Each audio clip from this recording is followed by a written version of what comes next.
السلام عليكم ورحمة الله وبركاته. طبعا هواية سألونا على هاي العجانة، يعني هل هي جيدة أم لا.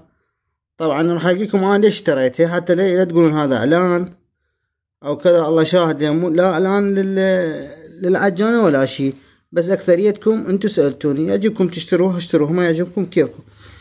طبعا هاي العجانة تجي ب6 سرعات، بيها هذا الشبكة مال كيك مال كريمة حديد يجي. تجي هاي سباتيلة هدية ويا هاي العجانة، وتجي هاي الغطاء مالتها الدرع مثل ما جاي تشوفون، وتجي وياها 2 مضرب مال عجين.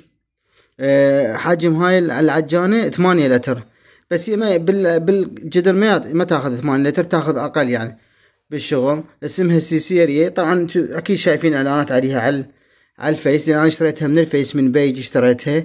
اكو بيج يبيعها ب110، واكو بيج يبيعها ب95. انا خذيتها من البيج اللي يبيعها ب95 وياخذ توصيل 3000. اكو بيج يبيعها ب110 وياخذ توصيل 5000.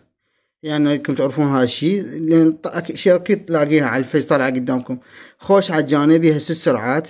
انا قبل 4 ايام اشتريتها، هاي جبتها من البيج. هاي اشتغلت بيها لتراب الملوك، الفيديو اللي شفتوه سألتوني عليها. طبعا انا هذا لسه المقطع مال كريمة الخفق راح اسويها بالخلاط هذا، سرعتها كل زينة.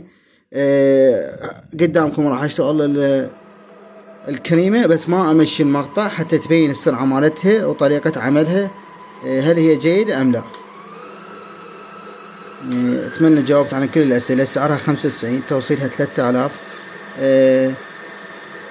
8 لتر، والهدايا شفتوها انتو وياها الهدايا.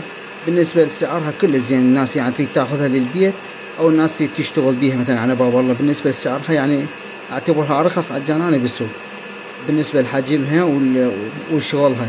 اسمها سيسيريا، اعتقد صناعة المانية، لان انا شفتها بالاعلان واخذتها. اللي يحب يشتريها راح اخليكم رقم مال البيج، عندهم واتساب. انا لين رسلت البيج واخذت الرقم مالتهم، عندهم واتساب.